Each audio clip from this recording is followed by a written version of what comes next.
nuestra liberación. Militantes puros y sinceros, prometamos jamás desertar. Au Chili, pour célébrer le 38e anniversaire du Parti socialiste, 2000 militants entonnent un chant insolite. Musique de Rouget de Lille, mais paroles adaptées à la situation chilienne. La Marseillaise est ici le chant révolutionnaire des socialistes chiliens, une sorte de transition entre l'hymne national français et l'international. Les exploiteurs capitalistes y remplacent les féroces soldats et l'étendard sanglant brandi contre la tyrannie cède la place au socialisme qui se dresse pour chasser le présent honteux.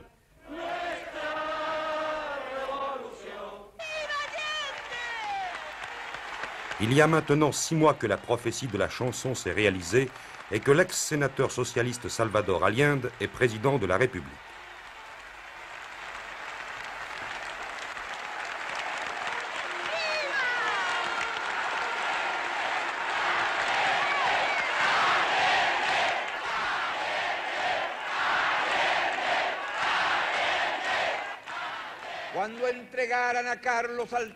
Tout à l'heure, quand un groupe d'entre vous a offert au compagnon Altamirano un portrait de l'immortel commandant Guevara,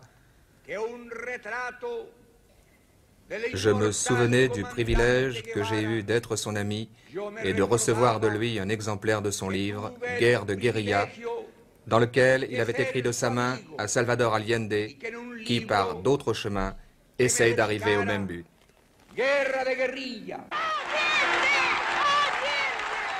L'ambition de cet homme de 62 ans, de ce vieux marxiste qui a dû attendre 25 ans et perdre 3 élections présidentielles avant d'accéder à la magistrature suprême, est en effet de marier socialisme et liberté.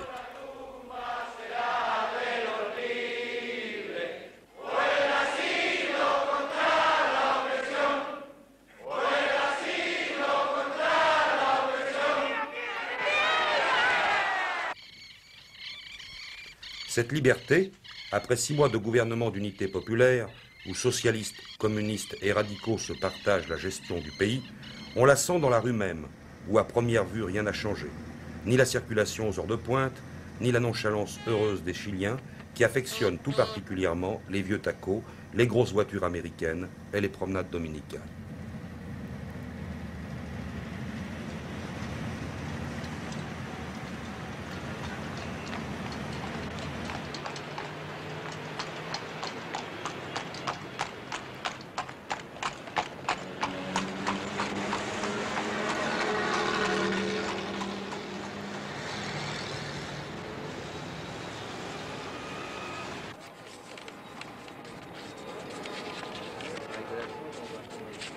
Seules les fresques révolutionnaires dessinées par des brigades d'étudiants spécialisés sur tous les murs de Santiago, de Valparaiso ou de Concepción évoquent une atmosphère de lutte. Une lutte pour un Chili nouveau, comme le proclame celle-ci.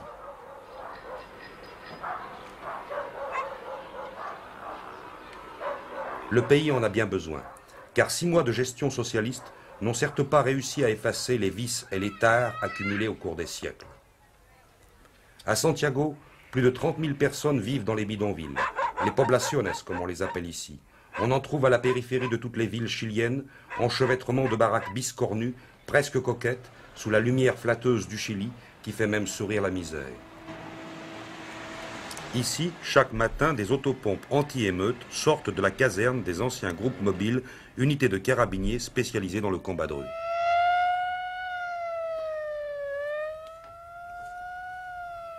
Depuis 6 mois, aucune manifestation n'est venue troubler l'ordre public. Les groupes mobiles, qui entre 1967 et 1970 ont eu à réprimer un grand nombre de manifestations d'ouvriers, de paysans mécontents ou d'étudiants contestataires, ont dû, faute d'emploi dans leur spécialité, se reconvertir à des tâches plus pacifiques. Avec les camions qui naguère chassaient à coups de jet puissants les manifestants de la rue, ils apportent désormais de l'eau aux habitants des bidonvilles et tirent même une certaine fierté de leurs nouvelles occupations.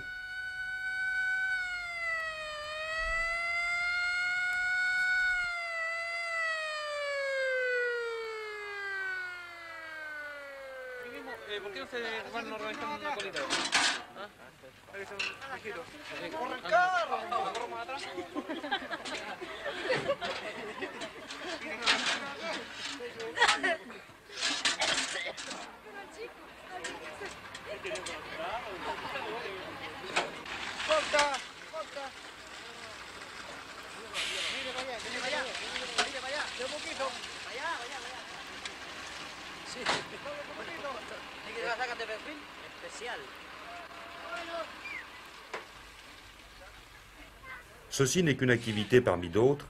Dans les bidonvilles, la promiscuité et le chômage favorisent l'alcoolisme et la délinquance.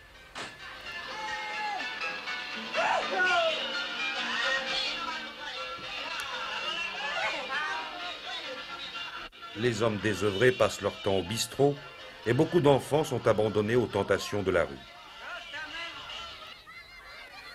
Depuis 6 mois, de nombreuses écoles et garderies d'enfants sommaires ont été ouvertes un peu partout. Mais il faudra encore beaucoup de temps au gouvernement de M. Allende pour juguler complètement les séquelles du passé.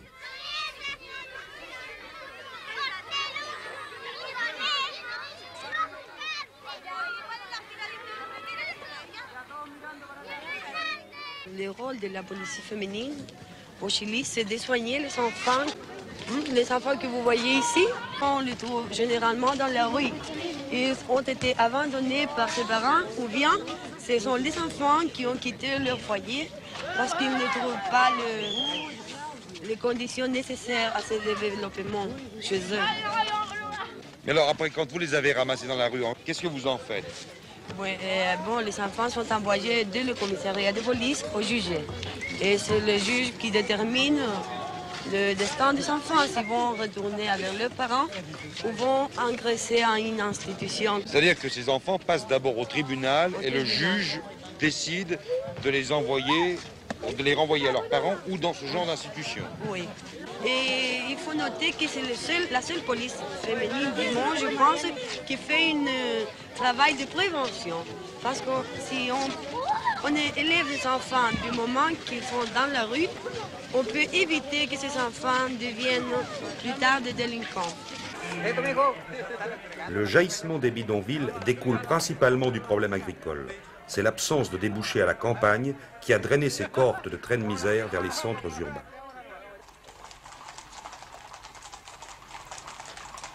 Or, le Chili, qui pour une superficie supérieure à la France ne compte que 9 millions d'habitants, pourrait être la Californie de l'Amérique du Sud. À l'exception de sa partie australe, le climat y est doux et le sol fertile. La mauvaise répartition de la terre a été l'une des causes essentielles du sous-développement. 5000 grands propriétaires terriens, les terratenientes comme on les appelle, possédaient les meilleurs pâturages, les plaines les plus riches. Certaines latifundias étaient grandes comme 1, 2, voire 3 départements français. Une petite partie seulement de leurs terres arables était cultivée par des paysans mal payés.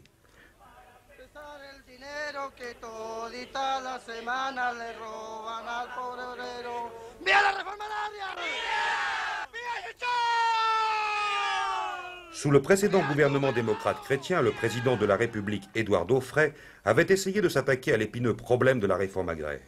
Il avait confié à un chrétien de gauche, brillant économiste, Jacques Chonchol, le soin de préparer cette réforme. Le Parlement ratifia le projet. En 6 ans, 1 million environ de latifundias furent transformés en exploitation collective.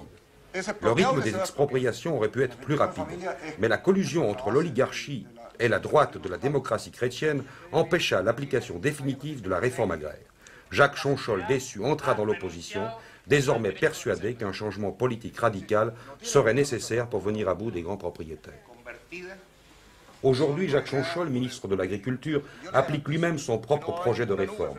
En 5 mois, 500 terratenientes ont été expropriées. Il veut atteindre le rythme de 100 par semaine.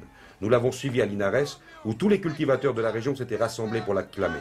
Sous nos yeux, entouré d'un conseil de paysans, il expédie 75 dossiers, 75 propriétés qui en quelques heures sont enlevées aux propriétaires pour être remises au responsable local de la réforme agraire.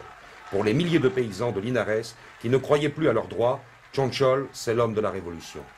Vous vous déplacez toujours pour la mise en pratique de cette réforme agraire. Vous allez toujours sur les lieux où elle doit être appliquée. En général, le gouvernement a accordé qu'au lieu de que tous ces conseils aient lieu dans la capitale, à Santiago, ils soient déplacés et dans chaque province où on fait des expropriations qui correspondent à la province, on fait le conseil dans la capitale de la province. Alors il y a l'occasion de participation et d'assistance des paysans et des conseils paysans. Alors vous avez manipulé beaucoup de papiers. Qu'est-ce que vous faisiez quand vous preniez ces papiers? C'est que pour exproprier n'importe quelle ferme d'après la loi, il faut présenter, il faut faire une étude technique et une étude juridique de la situation de la ferme pour justifier l'expropriation parce que la propriété doit remplir certaines conditions légales pour être expropriée.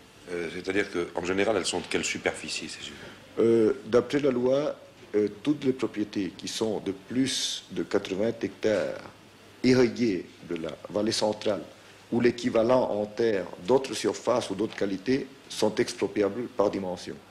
Et en même temps, on peut exproprier n'importe quelle propriété qui soit mal travaillée ou abandonnée. Ce sont les deux principales raisons d'expropriation.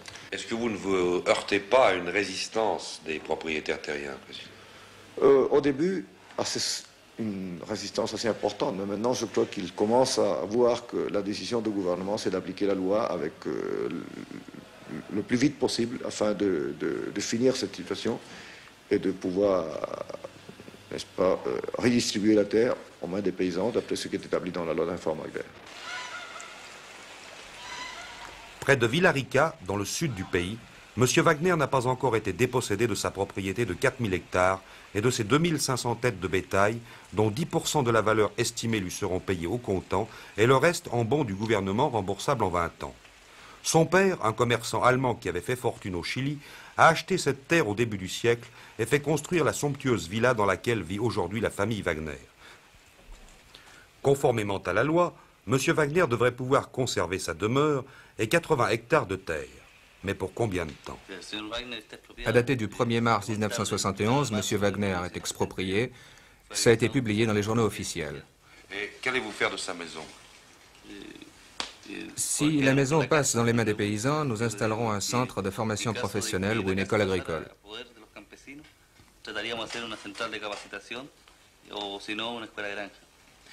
Avez-vous la possibilité d'un recours juridique pour conserver non pas vos 4000 hectares, mais au moins une partie de votre propriété et votre maison? La loi envisage certaines possibilités que je veux utiliser jusqu'au bout pour pouvoir garder ce à quoi j'ai droit. Yo voy a usar todos y cada uno de estos caminos y no voy a dejar de preocuparme de conservar lo que es mío. Monsieur Wagner ayant été exproprié, comment se fait-il que la Cora ne soit pas entrée en possession de ces terres? Nous n'avons pas encore pris possession de ces terres à cause d'un certain nombre de problèmes administratifs et légaux, mesures du terrain, valorisation du capital d'exploitation, etc. Mais nous sommes en train d'accélérer cela. Est-ce que vous pensez que vous arriverez à vos fins? Est-ce que vous pensez que vous arriverez à conserver au moins le minimum?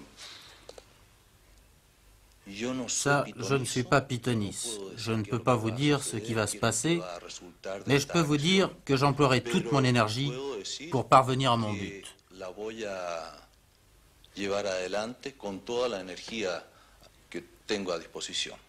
La loi prévoit que les propriétaires terriens peuvent garder un certain nombre d'hectares et leur habitation.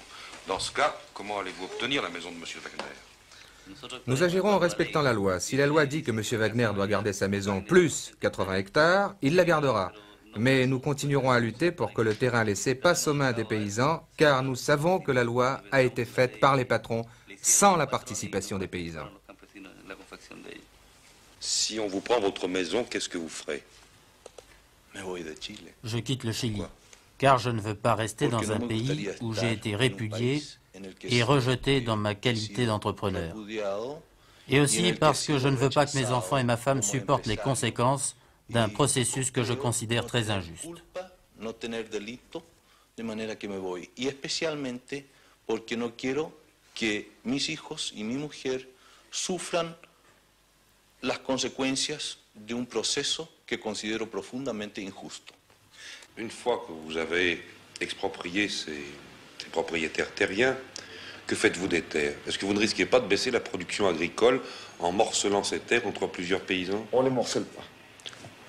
Avec ces terres, on fait pendant 3 ans une société entre les paysans qui sont là et l'État. Et on exploite cette terre, cette ferme d'une façon collective, dirigée par les paysans et aidée par les techniciens de l'État. Après 3 ans, d'après la loi, il faut donner la propriété de la terre aux paysans. Alors l'idée, c'est qu'on va transmettre cette propriété à une coopérative formée par ces paysans, non pas en petits morceaux individuels. Et la seule chose qui va être donnée aux paysans individuels, c'est leur maison et un bout de terre pour leur culture personnelle. Mais le reste sera maintenu en grande propriété coopérative, que c'est la seule façon, à notre avis, de faire une exploitation moderne, une exploitation efficiente.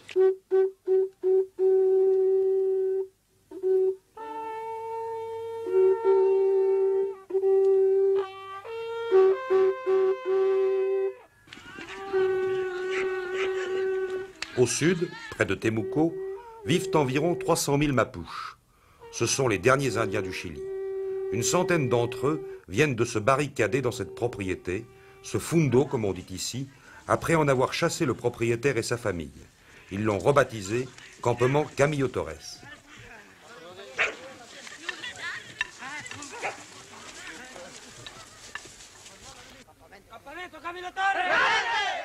Depuis plusieurs années, les Indiens Mapuches ont été politisés par le MIR, organisation d'extrême gauche née au sein de l'université.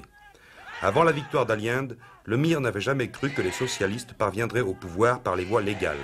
S'inspirant de Guevara et de Camillo Torres, ces militants propagèrent leurs idées parmi les populations marginales qu'ils incitaient à l'action directe. Les Mapuches, dont le sort misérable n'avait jusqu'alors intéressé personne, furent particulièrement sensibles aux arguments du MIR qui leur suggérait de reprendre les terres d'où jadis ils avaient été chassés. Cependant, toutes les tentatives qu'ils firent en ce domaine dans le passé furent durement réprimées par les forces de l'ordre. Aujourd'hui, convaincus de leurs droits, les Mapuches pratiquent la réforme agraire à leur manière. Ignorant les lois et les procédures administratives, ils s'emparent des propriétés qui entourent leurs réserves sans tenir compte de leur superficie. Le MIR, qui soutient politiquement le Front populaire, poursuit malgré tout son action parmi les Mapuches. Cette situation place le gouvernement qui tient à faire valoir sa fidélité aux lois et à la Constitution dans une position très embarrassante. Ana Pizarro, professeur de lettres à l'université de Concepción et militante du MIR, a vécu longtemps parmi les Mapuches. Oui, le compagnon nous explique qu'on a pris ce fundo pas par des raisons politiques, mais ils l'ont pris à cause de la pauvreté, à cause de la faim. C'est parce qu'ils voient que leurs enfants n'ont pas à manger, ils ne peuvent pas aller à l'école. Alors c'est pour ça qu'ils ont pris ce fundo, qu'il y a 105 familles qui sont ici et qui vont combattre jusqu'à la mort. Et pour rester ici et pour travailler ce fundo qui a une extension de 400 hectares. Et avant, ils étaient dans la cordillère des Andes, alors ils étaient dans la montagne avant. Non, ils étaient réduits autour de Fundo. Ils étaient réduits, cette terre avait été arrachée à eux avant. Ça fait 100, 200 ans. Et qu'est-ce qu'ils faisaient autour du Fundo? Ils travaillaient pour le patron du Fundo.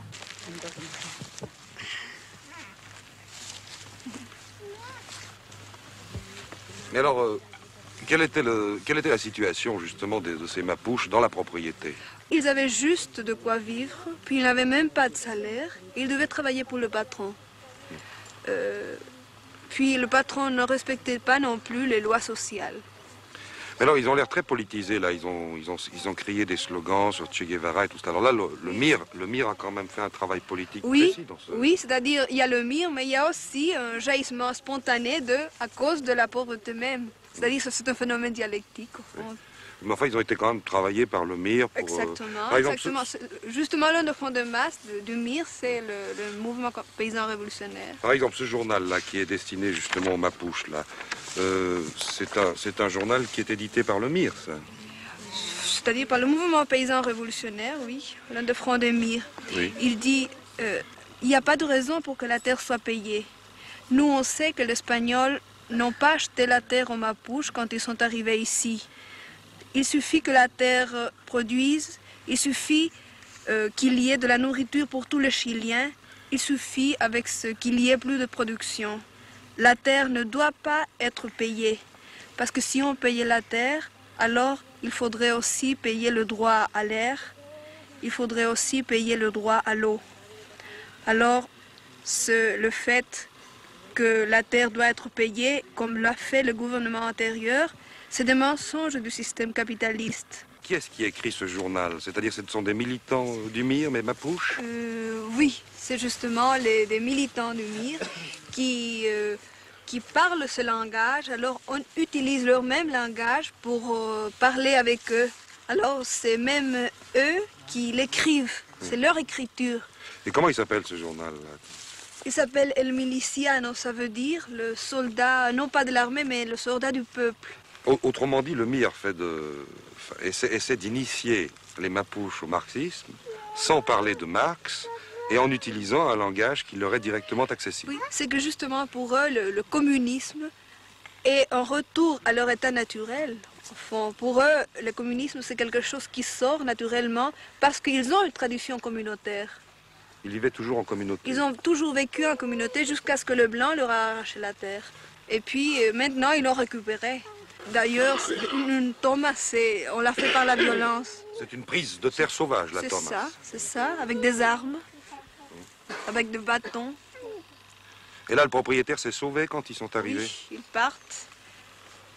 Et au fond, c'était des esclaves qui sont devenus libres, finalement. C'est ça. Ils habitaient dans un état de servage. Maintenant, c'est eux qui dirigent leur récolte et tout.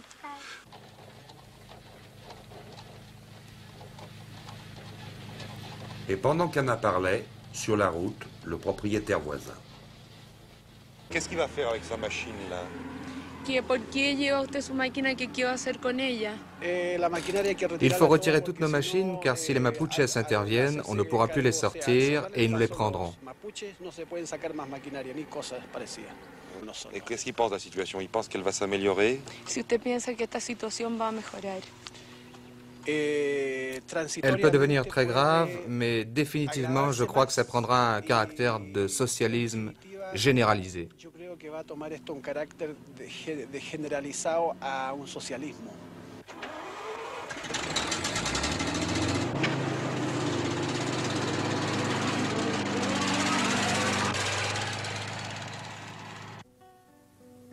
Septiembre, ¿cómo decirte para que tú comprendieras que hoja de calendario nunca brilló con más fuerza, nunca brilló con más fuerza? Compañeros campesinos, pobladores y estudiantes, miren el sol de septiembre, regalando luz radiante. Miren el sol de septiembre, regalando luz radiante.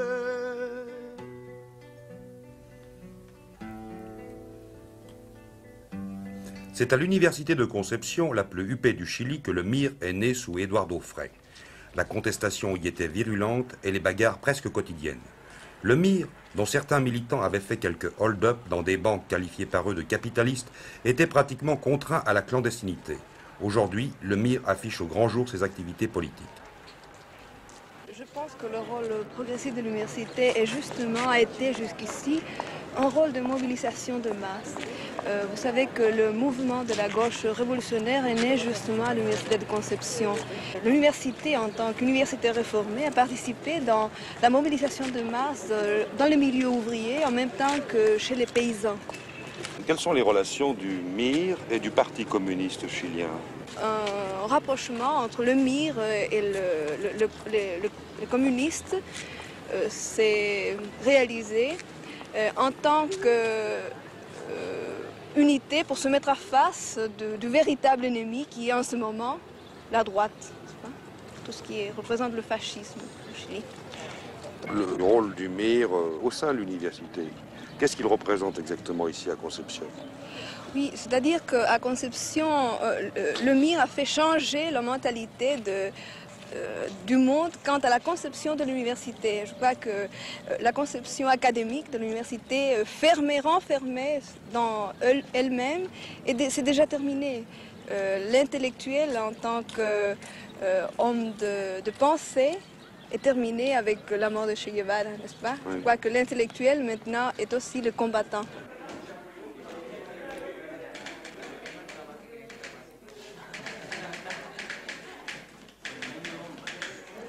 À Concepción, des professeurs donnent chaque soir, en dehors de leurs heures de travail et à l'intérieur même de l'université, des cours de syndicalisme aux ouvriers de la région.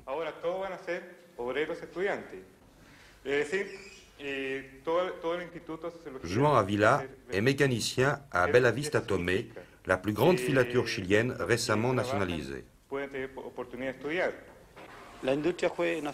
L'usine a été nationalisée le 18 décembre 1970 et nous sommes très contents de travailler dans une industrie nationalisée.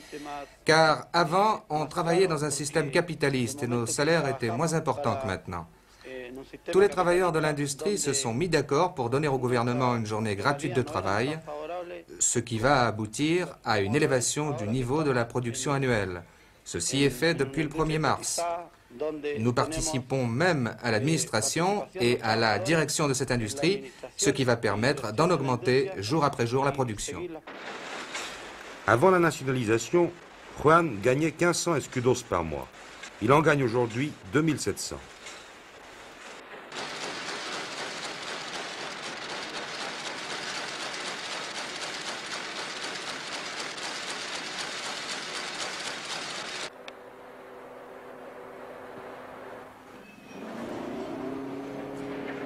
À Chuquicamata, au nord du Chili, se trouve l'une des plus importantes réserves de minerai de cuivre du monde.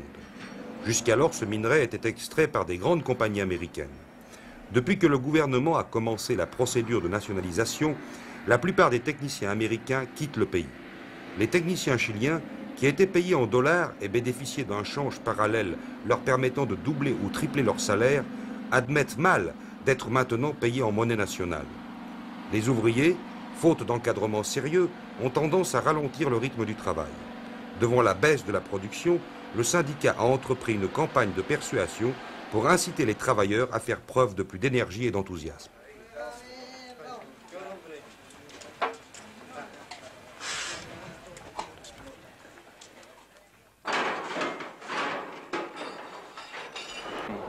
À une trentaine de kilomètres de Concepción, la mine de Lota Schwager est la plus importante mine de charbon du Chili. Avant sa nationalisation, au début de cette année, elle était la propriété d'une société britannique. En 1962, les mineurs de Lota, qui travaillaient à la taille, firent l'une des plus longues grèves de l'histoire du Chili. Elle dura 2 mois. La famine leur fit reprendre le travail. En 1 an, le salaire des mineurs de fond a plus que doublé. Et comme les ouvriers de la filature de Bella Vista, ils accomplissent chaque dimanche une journée de travail bénévole pour augmenter la production.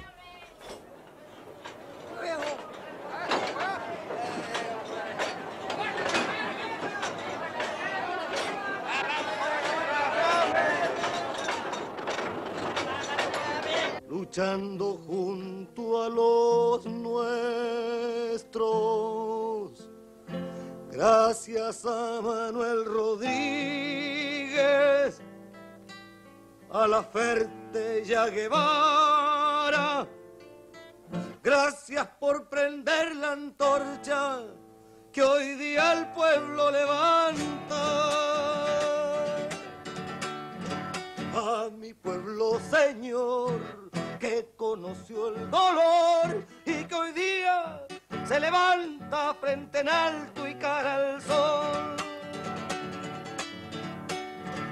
100 años de lucha entre Goliat y David terminaron, patria nueva, la justicia llega al fin.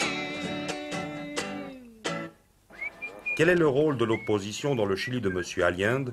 Le Parti national, le 3e en importance, est moralement le plus grand perdant de la bataille politique qui a porté l'unité populaire au pouvoir. Est-ce que vous ne vous sentez pas menacé quand même en tant que parti qui représente non seulement les classes moyennes, mais aussi les grands propriétaires fonciers, par la réforme agraire en particulier? Notre parti ne représente pas les grands propriétaires terriens, car au Chili, il n'y en a pas. Nous représentons la classe moyenne, spécialement urbaine, de petits commerçants, des industriels, artisans, professionnels, des gens qui vivent de leur travail.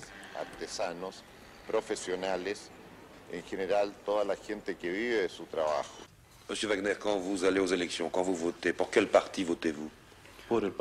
Pour le Parti national, évidemment. Il n'y a pas d'autre choix. Actuellement, le gouvernement d'unité populaire a entrepris des réformes radicales, tant sur le plan économique, sur le plan social, sur le plan industriel. Et même si un jour il y avait un changement de gouvernement, il serait difficile pour vous de revenir en arrière. Il y a un processus irréversible qui est engagé. Quand on vous parle de sédition et de complot contre le gouvernement de la part de l'opposition, ça n'est pas vrai. Nous, l'opposition, nous avons intérêt à être fidèles à la loi et à la Constitution, car pour la première fois dans l'histoire, un régime marxiste a été élu librement, et pour la première fois aussi, le pays sortira du marxisme par une élection libre. À la gauche de la démocratie chrétienne, le plus grand parti du Chili, Radomiro Tomic, ancien candidat à la présidence, avait présenté un programme identique à celui de M. Allende. Il est persuadé que l'unité populaire ne tiendra pas longtemps si la démocratie chrétienne reste en dehors et il cherche depuis 6 mois des rapprochements possibles. Après 6 mois de gouvernement de l'unité populaire, pour vous, est-ce que le bilan est positif? Je pense que oui. Pas dans tous les sens. Plusieurs des initiatives du gouvernement de l'unité populaire sont vraiment bons pour le Chili et d'accord avec ces initiatives que nous proposons dans mon programme présidentiel. Je pense que le sectarisme a été une maladie très nocive dans l'action de plusieurs éléments, de beaucoup des éléments de l'unité populaire pendant ces 6 mois qui ont passé. Est-ce que vous pensez qu'un personnage comme M. Tomic puisse un jour participer au gouvernement d'unité populaire? Si la majorité des démocrates chrétiens étaient d'accord sur le programme proposé par M. Tomic lors de la campagne présidentielle, logiquement, nous pourrions arriver à nous comprendre. Los planteamientos que hiciera el señor Tomic en la campaña presidencial, lógicamente que nosotros podemos entendernos con él. Además, nous le voulons aussi.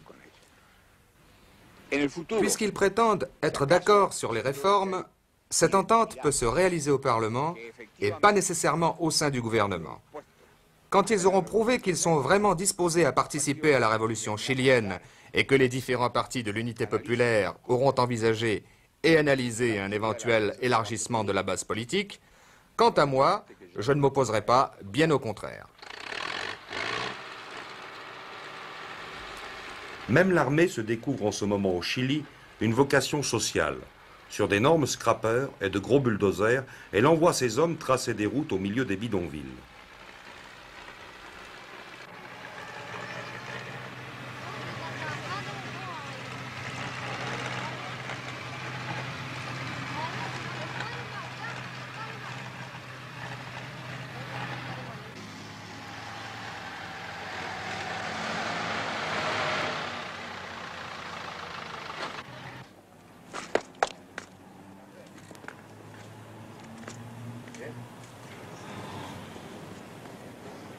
¡Guardia, atención! ¡Ir! ¡Al hombro! ¡Ar! ¡Ar!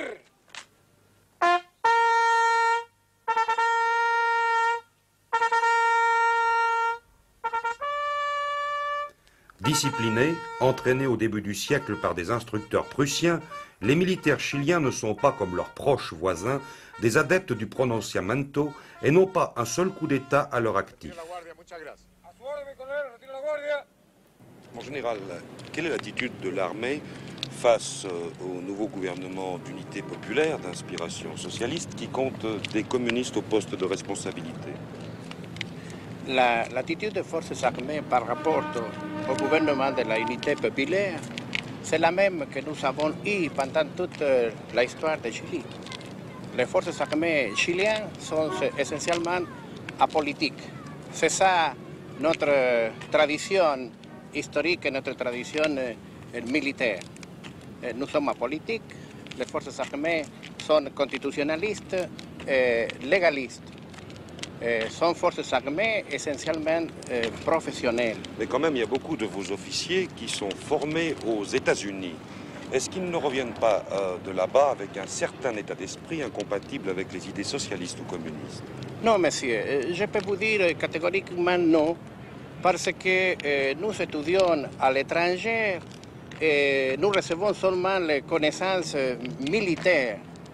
Nous étudions dans tous les pays, nous avons élèves à les écoles militaires de la France, de l'Italie, de l'Espagne, de l'Argentine et aussi du Brésil. Et dans le programme, il n'y a pas de matière de caractère politique. Il y a quand même un pacte militaire actuellement qui lie l'armée américaine et l'armée chilienne. Est-ce que les services secrets américains ne seraient pas tentés à encourager certains éléments des forces armées chiliennes à fomenter un coup d'État contre le gouvernement de M. Allende, qu'ils peuvent juger comme hostile, si vous voulez, aux intérêts américains? Non, monsieur, les services secrets d'intelligence des États-Unis n'ont pas accès à des forces armées. En conséquence, c'est impossible de stimuler un coup d'État de part de l'armée. Donc, vis-à-vis du gouvernement de M. Allende, vous continuez votre travail de la même manière qu'auparavant? Oui, de la même manière, naturellement. Et même si les Américains sont hostiles, si vous voulez, à ce nouveau gouvernement socialiste? Oui, c'est un problème de caractère politique. Et ce sont les relations diplomatiques que dirige le président de la République qui doit dire ce que nous devons faire. ¡Atención, presenten! ¡Arr!